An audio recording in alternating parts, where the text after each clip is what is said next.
अस्सलाम वालेकुम व्यूअर्स। तो आज जो हम टॉपिक डिस्कस करने जा रहे हैं, आज हम फिजिक्स के फर्स्ट ईयर के एमसीक्यूज डिस्कस करेंगे। आज जो मैं आपके साथ शेयर करूंगी, मैं 30 इंपॉर्टेंट एमसीक्यूज शेयर कर रही हूँ आपके साथ, जो कि बोर्ड के हवाले से बहुत इंपॉर्टेंट है। चलिए शुरू करते हैं। Term density ji H in Bernoulli's equation has same units in. ये जो हमारे पास टर्म है जो कि बर्नौलीज इक्वेशन के फॉर्मूले में यूज होती है, इसके सेम यूनिट होते हैं किसके साथ? वर्क के साथ, एनर्जी के साथ, प्रेशर के साथ या फ्लो ऑफ रेट के साथ। वर्क का यूनिट हम जानते हैं जाउल होता है, एनर्जी का भी सेम यूनिट जाउल होता है, फ्लो ऑफ रेट किसके इक्वल होता है? वॉल्यूम ओवर टाइम के। तो इसका भी यूनिट हमारे पास मैच नहीं हो रहा। अब हम प्रेशर को देखते हैं कि प्रेशर का यूनिट क्या होता है। अगर हम लोग इसका यूनिट जब डिराइव करते हैं तो हमारे पास जो डेंसिटी जी और एच का यूनिट डिराइव करके हमारे पास बनता है न्यूटन मीटर स्क्वायर। इसी तरह जब हम जानते हैं कि प्रेशर का फॉर्मूला होता है एफ ओवर ए, तो इसका जब यूनिट डिराइव करते हैं तो निकलता है Newton metre per second square. तो ये दोनों रिजेम्बलेंस हैं, तो इसका जो करेक्ट आंसर होगा वो होगा प्रेशर। यानी कि हमारे पास जो टर्म है जिसके अंदर हमारे पास डेंसिटी जी और एच है वो किसके इक्वल है? प्रेशर के यूनिट के इक्वल है। इनके पास जो फर्स्ट एमसीक्यू का करेक्ट आंसर आ गया वो प्रेशर, क्योंकि इन दोनों के जो यूनिट्स हैं वो सेम है, Newton metre per second square, Newton metre per second square. देख लेते हैं। Ideal gas perform 10 joule of work while expanding adiabatically the internal energy is 10 joule minus 10 joule 100 joule minus 200 joule. इसके अंदर वो कह रहे हैं कि आपके पास जो आइडियल गैस है वो परफॉर्म कर रही है वर्क कितना 10 जूल, और व्हाइल एक्सपेंडिंग एडियाबेटिकली। एडियाबेटिकली का मतलब होता है यहाँ पर कोई भी हीट ना एंटर हो रही है ना लीव कर रही है उस सिस्टम में से, यानी कि जो इसके अंदर जो क्यू की वैल्यू होगी वो क्या होगी? जीरो। एडियाबेटिकली यही मतलब है कि नो हीट एंटर और लीव द सिस्टम। तो आपने इंटरनल एनर्जी फाइंड करनी है। हम जानते हैं कि जो इंटरनल एनर्जी का फॉर्मूला होता है वो क्यू माइनस डेल्टा डब्ल्यू के इक्वल होता है। अब हमारे पास एक्सपेंडिंग एडियाबेटिकली हो रहा है, यानी कि उसके अंदर जो हीट है ना एंटर हो रही है ना लूज हो रही है, तो क्यू की वैल्यू हम लोग लिख लेते हैं जीरो। और जो वर्क डन इसके अंदर कितना परफॉर्म हो रहा है? 10 जूल माइनस हमारे पास फॉर्मूले का आ गया, तो जो इंटरनल एनर्जी का फॉर्मूला आ गया वो आ गया माइनस 10 जूल। तो इसमें जो करेक्ट आंसर है हमारे पास बी ऑप्शन, यानी कि बी हमारा करेक्ट आंसर हो गया माइनस 10 जूल।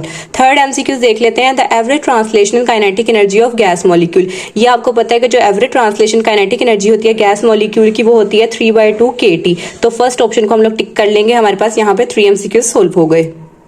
नेक्स्ट हमारे पास फोर्थ एमसीक्यूज है। The kinetic energy of an object of mass m is e, it's momentum will be. Kinetic energy का फॉर्मूला हम जानते हैं 1/2 mv स्क्वायर होता है।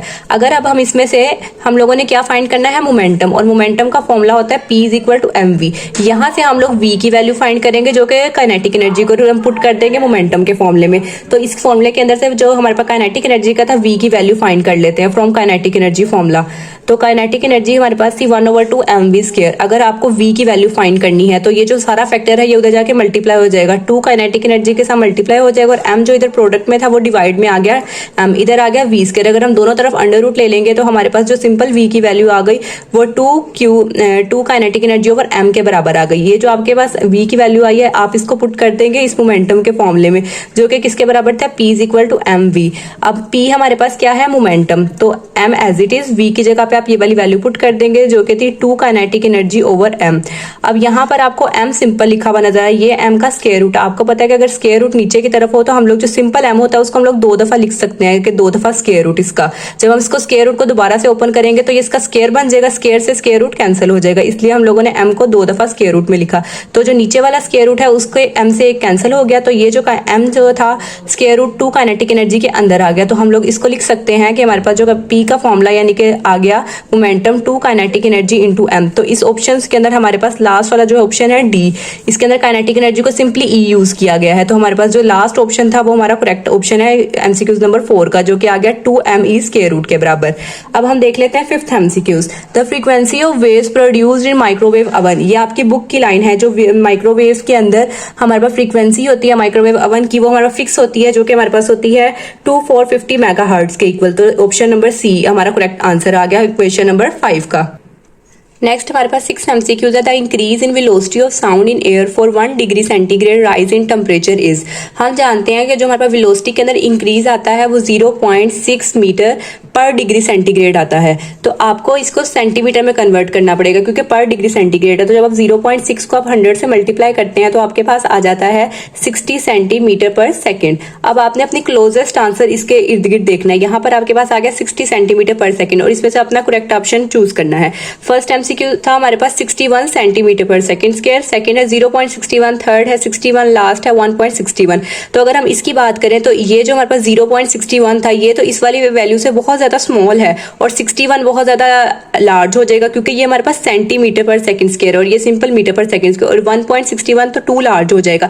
तो जो अप्रोक्सीमेट हमारे पास आंसर आ रहा है इसके पास तो हमारे पास फर्स्ट ऑप्शन करेक्ट है। उसके अंदर क्या था, 61 centimetre metre per second square.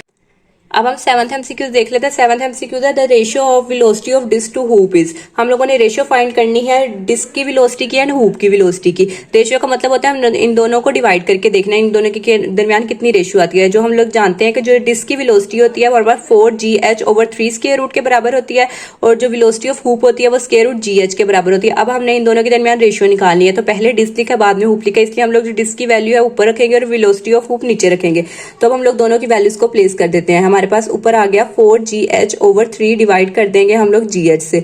अगर हम देखें तो ऊपर भी आपको स्क्वायर रूट में अलग 4/3 स्क्वायर रूट हम लोगों ने अलग कर दिया और gh अलग कर दिया, नीचे भी हमारे पास gh है, तो ये gh से कैंसिल हो गया। तो हमारे पास नेक्स्ट क्या आ गया, 4/3।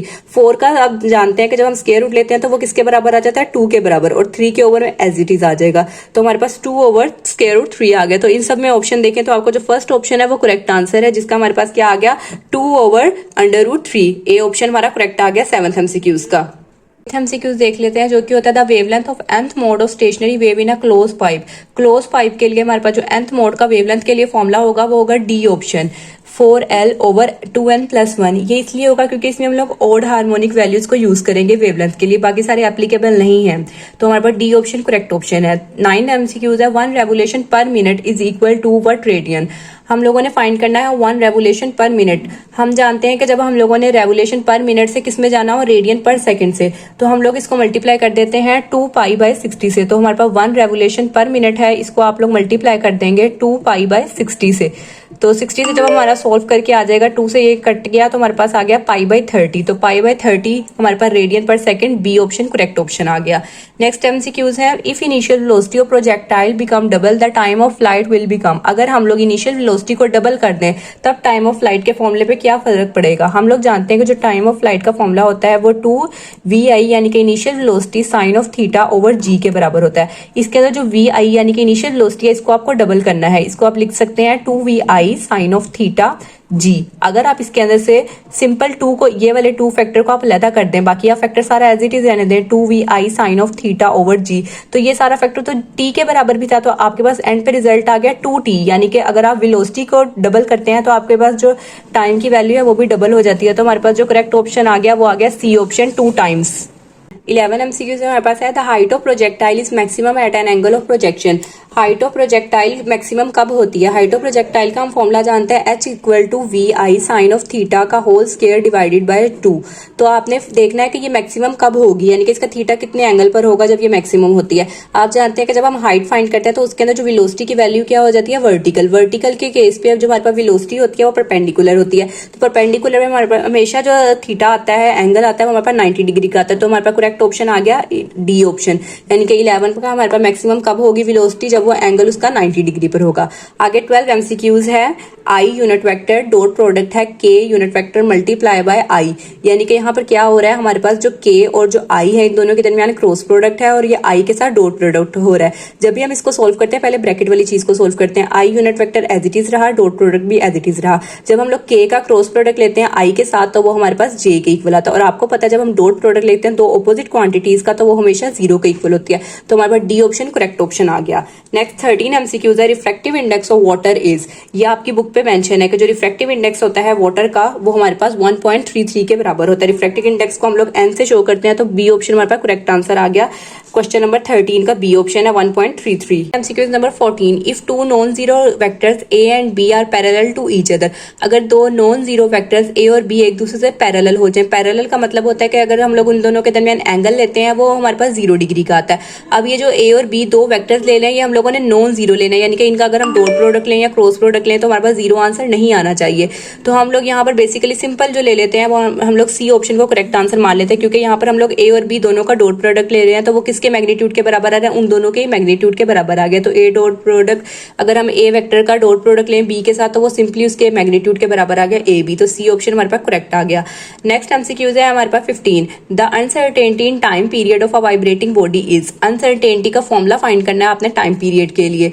तो हम इन सब में से जानते हैं कि हमारे पास जो सी ऑप्शन है वो करेक्ट है, जिसमें हम हमारे पास जो लीस्ट काउंट है उसको हम डिवाइड कर देंगे नंबर ऑफ वाइब्रेशन से। तो C option is a correct option of equation number 15। Next MCQs आ गया हमारे पास MCQs number 16, which pair of physical quantities have same dimensions. यहाँ पर आपको 4 पेयर्स गिवन है। पहला पेयर है वर्क एंड पावर का, सेकेंड है मोमेंटम एंड इम्पल्स का, थर्ड है फोर्स एंड टोर का, लास्ट है मोमेंटम एंड फोर्स का। अब हम इसमें से देख लेते हैं कौन सा पेयर है जिसकी सेम डायमेंशन है। अगर हम लोग इसमें सेकंड वाले ऑप्शन को देखें जिसमें मोमेंटम एंड इम्पल्स है, उसको हम सॉल्व करके देखते हैं। मोमेंटम का फॉर्मूला होता है P is equal to M V. M और वी की अगर हम लोग डायमेंशन निकालते हैं तो वो हमारे पास आ जाती है ML_T-1। इसी तरह अगर हम लोग इम्पल्स का फॉर्मूला होता है I is equal to F cross T। इसी तरह जब हम लोग इसको सॉल्व करते हैं तो हमारे पास सेम डायमेंशन निकलती है जो कि ML_T-1 के बराबर होती है। तो इससे ये साबित हुआ कि हमारे पास जो मोमेंटम एंड इम्पल्स है इसकी सेम डायमेंशन है। ये हमारे पास बात करेक्ट हो गई। तो B option is the correct option of the MCQs number 16, momentum and impulse have same dimensions. Next देख लेते हैं। नेक्स्ट एमसीक्यूज नंबर 17 है हमारे पास, the fringe spacing is the greatest for blue light, yellow light, green light and red light. हमारे पास यहाँ पर 4 लाइट के कलर्स गिवन है। आपने इसके अंदर फ्रिंज स्पेसिंग फाइंड करनी है। ग्रेटेस्ट किसके लिए होती है, तो जो रेड लाइट होती है उसकी सबसे ज्यादा हाईएस्ट वैल्यू होती है, क्योंकि इसके जो रेड लाइट होती है, रेड लाइट हमारे पास 650 नैनोमीटर्स होती है। बाकी जो ब्लू लाइट होती है, ब्लू लाइट में हमारे पास 450 नैनोमीटर होती है, yellow light 580 nanometre, green light हमारे पास 530 नैनोमीटर और जो रेड लाइट होती है वो 650 नैनोमीटर के बराबर होती है। और रेड लाइट की जो वेवलेंथ होती है वो सबसे ज्यादा ग्रेटेस्ट होती है, इसलिए जो फ्रिंज स्पेसिंग भी ग्रेटेस्ट होगी रेड लाइट की। और जो ब्लू लाइट होती है उसकी सबसे स्मॉलेस्ट वेवलेंथ होती है। तो because of greatest wavelength fringe spacing is greatest for red light. Next हम एमसीक्यूज नंबर 18 देख लेते हैं। When a velocity time graph is parallel to time axis and acceleration of a moving body. जब हमारे पास velocity time graph के अंदर velocity जो होगी पैरेलल होगी टाइम एक्सिस के साथ, तो हमारे पास जो वेलोसिटी जो होगी वो एज अ कांस्टेंट डील होगी। तो एक्सेलरेशन का फॉर्मूला हम जानते हैं, एक्सेलरेशन किसके इक्वल होता है, rate of change of velocity के। अगर वेलोसिटी कांस्टेंट है तो जो एक्सेलरेशन हमारे पास ऑटोमेटिकली 0 हो जाएगी। तो डी ऑप्शन 0 है, ये हमारा करेक्ट ऑप्शन आ गया for the MCQs of 18। D option is the correct option. Next हमारे पास एमसीक्यूज नंबर आ गया 19, range of projectile is same for the angles. अगर हम देखते हैं कि हमारे पास जो प्रोजेक्टाइल होती है उसका मोशन जो होता है 90 डिग्री पर मैक्सिमम होता है। तो इन सब पेयर्स के अंदर से जो ऑप्शन नंबर सी है 35 एंड 55, अगर हम इन दोनों को ऐड करते हैं तो हमारे पास 90 डिग्री आ जाता है। तो हमारे पास जो ऑप्शन सी है वो is the correct option for the MCQs number 19।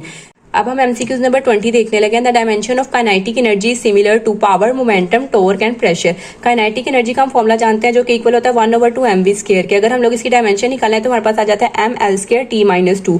अगर हम लोग पावर, मोमेंटम एंड प्रेशर को देखते हैं तो हमारे पास एज इट इज फॉर्मूला नहीं आता, लेकिन जो टॉर्क है उसको सॉल्व करके देखने लगे। टॉर्क का फॉर्मूला होता है r×f। r की डायमेंशन हो जाती है सिंपली l, f की डायमेंशन होती है ml_t-2। तो l को जब इसमें हम ऐड करेंगे तो ml²t-2, तो ये दोनों डायमेंशन सेम हो गई। तो इसका मतलब है कि 20 एमसीक्यूज का करेक्ट ऑप्शन हमारे पास आ गया टॉर्क, जो कि ऑप्शन बी है।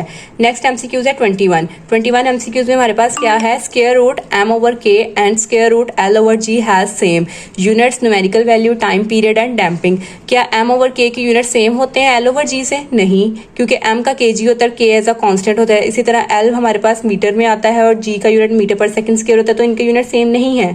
तो सेकंड न्यूमेरिकल वैल्यूज भी इनकी बिल्कुल डिफरेंट होती है, टाइम पीरियड, और लास्ट है डैम्पिंग। डैम्पिंग मींस ऑस्किलेशंस इनकी मैच होती हैं या नहीं। तो जो बी ऑप्शन है हमारे पास टाइम पीरियड, तो टाइम पीरियड के लिए फॉर्मूला सेम ही रहता है m/k के लिए भी और l/g के लिए। तो इनका जो time period is the correct option for the MCQs number 21।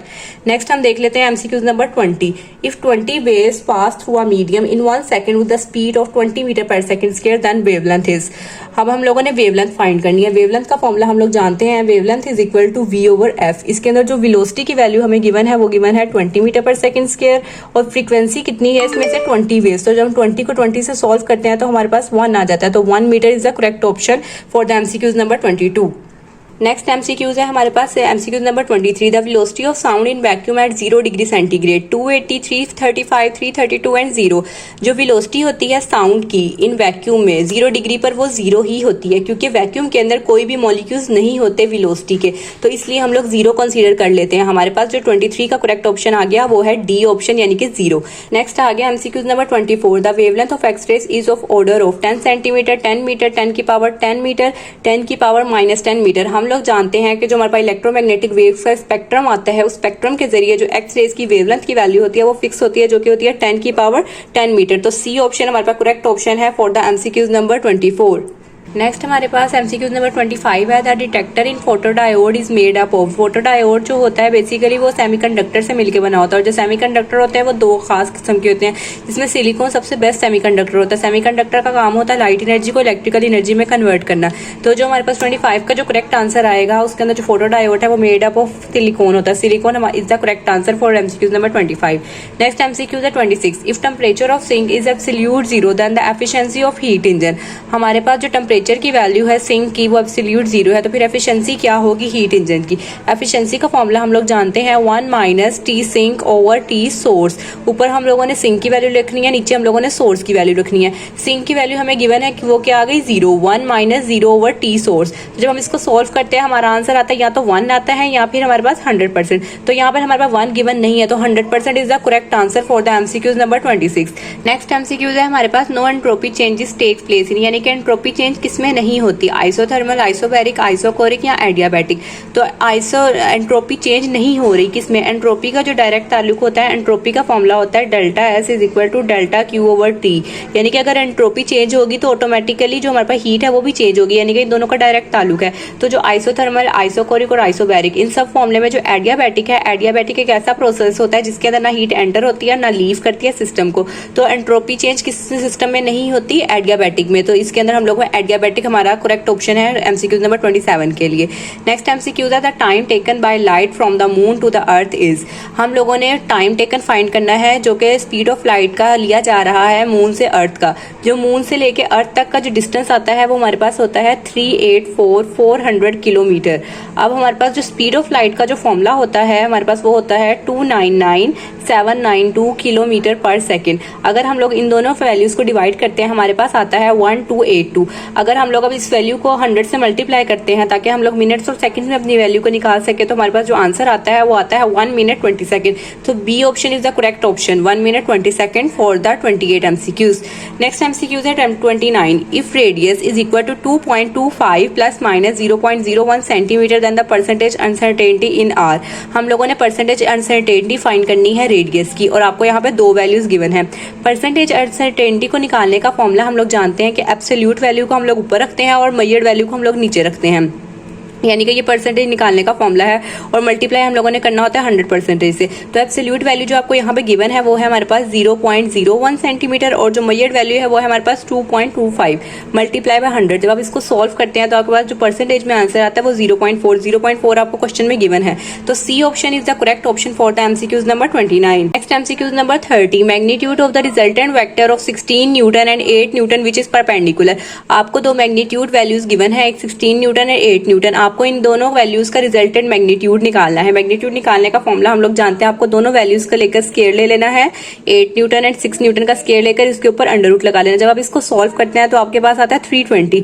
इसके स्क्वायर रूट को जब आप सिंपल सॉल्व करते हैं तो आपके पास 17.89 समथिंग आता है। तो इसकी अप्रोक्सीमेट वैल्यू हमारे पास यहाँ पर गिवन है 18 न्यूटन। तो B option is the correct option for the MCQs number 30। तो यहाँ तक हमारे 30 एमसीक्यूज कंप्लीट हो जाते हैं। I hope you will understand well. Thanks for watching.